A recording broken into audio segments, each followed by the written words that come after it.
Deputado Felipe Barros, do PL do Paraná, conversando conosco ao vivo aqui na Rede Brasil de televisão. Deputado, o senhor é um parlamentar de direita, não é? Mas nem de longe que é a volta do ato institucional número 5, AI-5, o senhor também não pretende uma invasão do Supremo Tribunal Federal, mesmo porque, enfim, o senhor não considera essas manifestações seguidas do deputado Daniel Silveira contra essas instituições um incentivo à violência? O senhor acha que incentivo à violência pode? É uma excelente pergunta. No intervalo, eu estava vendo os principais trechos do voto dos ministros do Supremo Tribunal Federal hoje. E o ministro Cássio Nunes, que votou pela absolvição do Daniel Silveira, ele explicou muito bem essa questão, irmão. Ele disse o seguinte: as falas que são reprováveis, e eu concordo com o ministro, são reprováveis, elas não podem ser constituídas como crimes. Então, são dois fatos. As falas são reprováveis. O que pode se fazer quando parlamentares têm falas reprováveis? O caminho é a Comissão de Ética da Câmara dos Deputados, para analisar o famoso decoro parlamentar, se o deputado quebrou ou não quebrou o decoro ao fazer aquelas afirmações. Entre esse primeiro ponto, que é o decoro parlamentar, e a constituição de um crime, existe um longo caminho. E o ministro Cássio Nunes estava explicando justamente essa diferença. A Lei de Segurança Nacional, uma estrovenga, inclusive, oriunda do regime militar, que já deveria ter sido revogada lá atrás, e que foi revogada por nós recentemente, a famigerada Lei de Segurança Nacional, era a lei que estava servindo como base para esse processo e para a condenação do deputado Daniel Silveira. No direito, a gente chama de abolício criminis. A lei foi revogada pelo Congresso, ela não existe mais. Portanto, o processo que o deputado responde perante o Supremo Tribunal Federal também já poderia ter sido arquivado há alguns meses atrás, quando o Congresso finalmente revogou esse Frankenstein que era a Lei de Segurança Nacional. O ministro Cássio Nunes Marques votou, então, pela absolvição do deputado Daniel Silveira. E o Alexandre de Moraes foi o primeiro a votar. Em seu voto, votou pela condenação do deputado, inclusive anunciando uma sentença de 8 anos e 9 meses de reclusão para o deputado. Nós tivemos 2 votos até agora. O fato, deputado, do ministro Cássio Nunes ter sido, aliás, ele foi aprovado pelo Senado, mas foi apontado, não é? Foi indicado pelo presidente Jair Bolsonaro. É evidente que o senhor acha que isso não teve nada a ver, mas a oposição afirma o contrário. Como é que o senhor rebate essa colocação?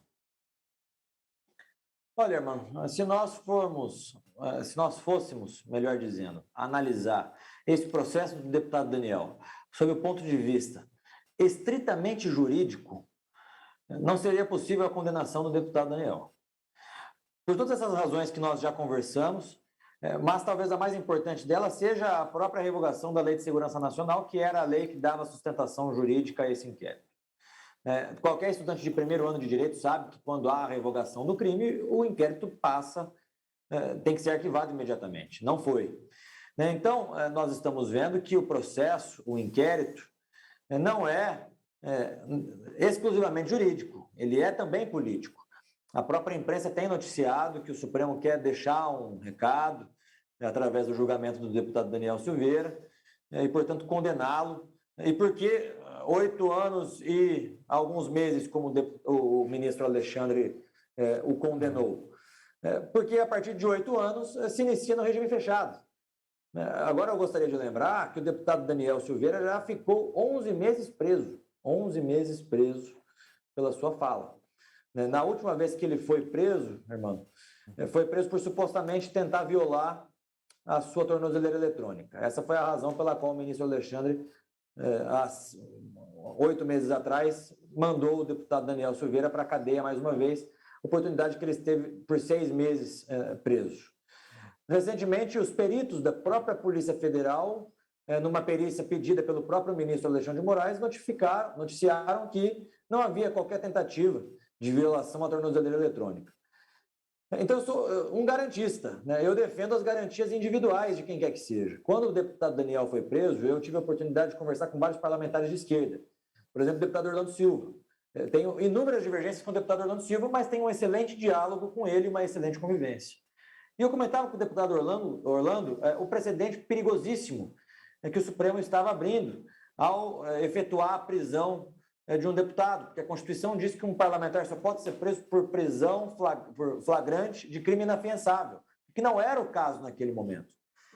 E que, portanto, se nós, o Congresso Nacional, abríssemos mão das garantias que o Constituinte não deu para mim, deu para o próprio parlamento. O parlamento é a essência da democracia. É no parlamento em que existem as variadas opiniões e anseios de todo o coletivo da sociedade.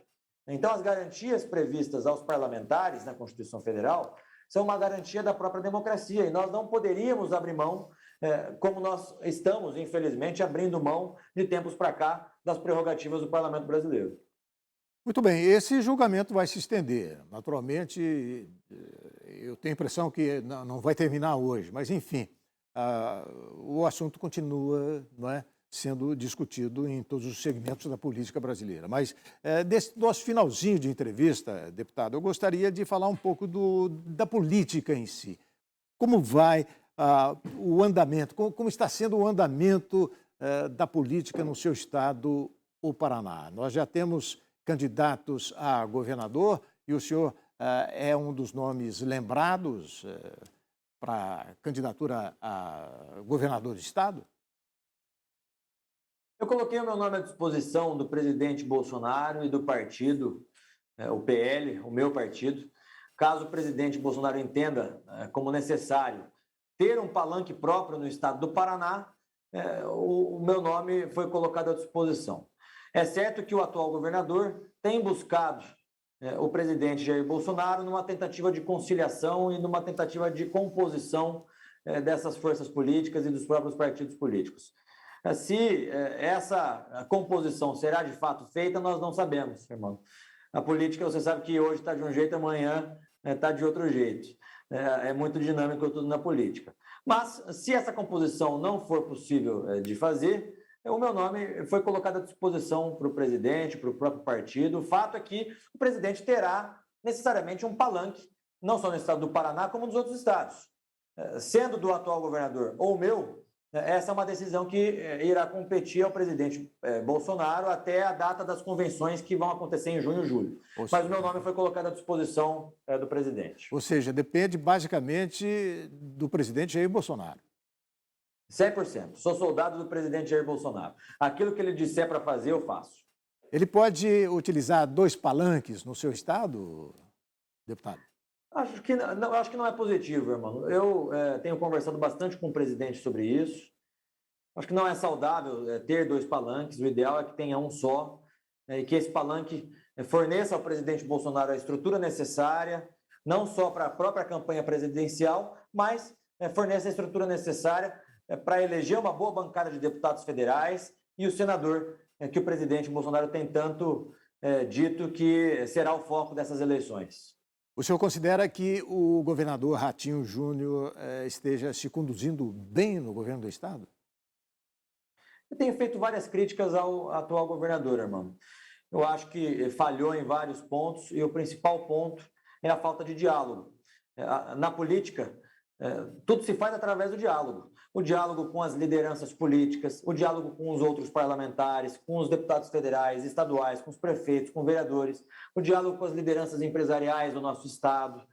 A gente só consegue solucionar os anseios e os problemas da população, em primeiro lugar, tendo conhecimento deles. E a gente tem conhecimento dos anseios e dos sonhos da população através do diálogo. Acho que esse foi o principal ponto de falha do atual governador, que ainda há tempo de corrigir, mas não vejo muita vontade dele em corrigir esse problema. Em termos nacionais, como é que o senhor imagina a eleição de outubro? Não vejo um caminho para uma terceira via. Nós estamos vendo a terceira via, assim como aquele peixe que acaba de ser pescado e que fica no chão se debatendo, a terceira via tentando se debater em busca de uma sobrevivência política. Não há espaço, não há tempo e não há um nome de terceira via. Portanto, a eleição se dará entre o atual presidente Jair Bolsonaro e o ex-presidente Lula. E aí, numa eleição polarizada como essa, irmão, na prática, acaba ganhando quem tem uma rejeição menor. E é por isso que eu não tenho a menor dúvida que o presidente Bolsonaro ganhará as eleições. A rejeição que o presidente Bolsonaro tem é menor que a rejeição que o ex-presidente Lula tem. Deputado Felipe Barros, olha, muito obrigado. Só nos resta agradecer bastante a sua disposição em conversar conosco aqui ao vivo. O senhor aí, como eu já afirmei, em Londrina e nós aqui em São Paulo. Eu aproveito para renovar o convite para que o senhor considere essa aqui sua casa, a Rede Brasil de televisão. Muito obrigado pela nossa conversa. Obrigado, irmão, pela excelente conversa. Quero mandar um abraço para toda a equipe da Rede Brasil Televisão. Sempre um prazer estar com vocês. Obrigado. E assim, meus amigos, nós apresentamos uma conversa ao vivo com o deputado Felipe Barros, deputado federal pelo PL do Paraná. Nós agradecemos imensamente a sua atenção, a sua companhia e voltamos amanhã. Até lá.